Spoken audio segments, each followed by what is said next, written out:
Bill and Carolyn are getting ready to hit the road. The retirees are keen adventurers. It runs in the family. When I was a child, we had a spare bedroom and it had all old family stuff in it. And we used to go up there and play on a rainy day. Among the worldly artefacts handed down through generations was an antique revolver. It's an early Colt. It's a black powder gun where you got to put the little ball and powder and wad, and it must have been before John Wayne's time. And you'd have to throw it at someone to do any damage. The gun belonged to Carolyn's great-grandmother. That gun just was in our home all the time for all those years. More recently, it's been in a safe in their wardrobe, which is no place for an antique with a tale to tell. So they decided to gift the pistol, along with some other heirlooms, to the Taranaki Pioneer Village in Stratford. I grew up in Stratford. My father was born in Stratford and lived in the same house all his life. It would be a perfect fit.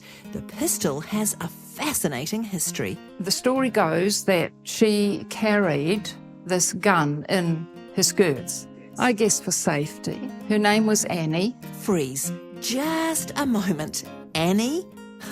With a name like that, we'll be needing a reenactment, you know, just to help tell the story.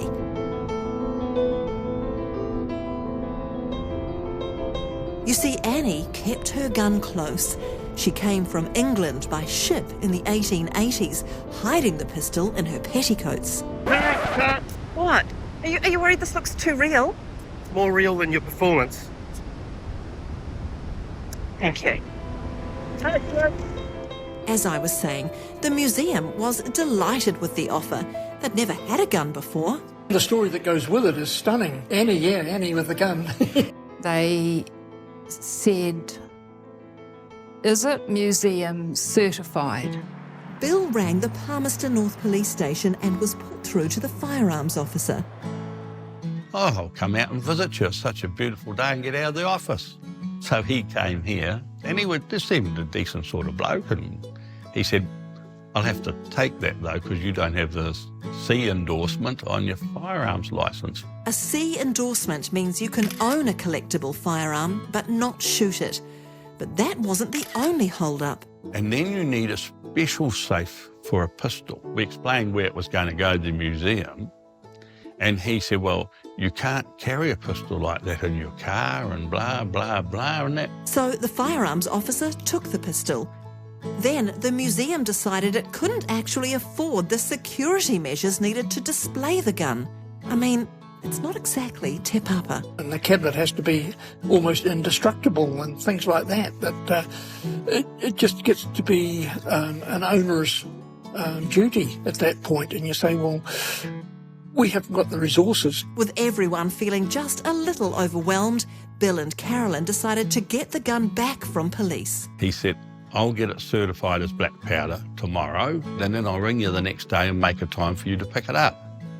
And that was the last time I ever heard from him.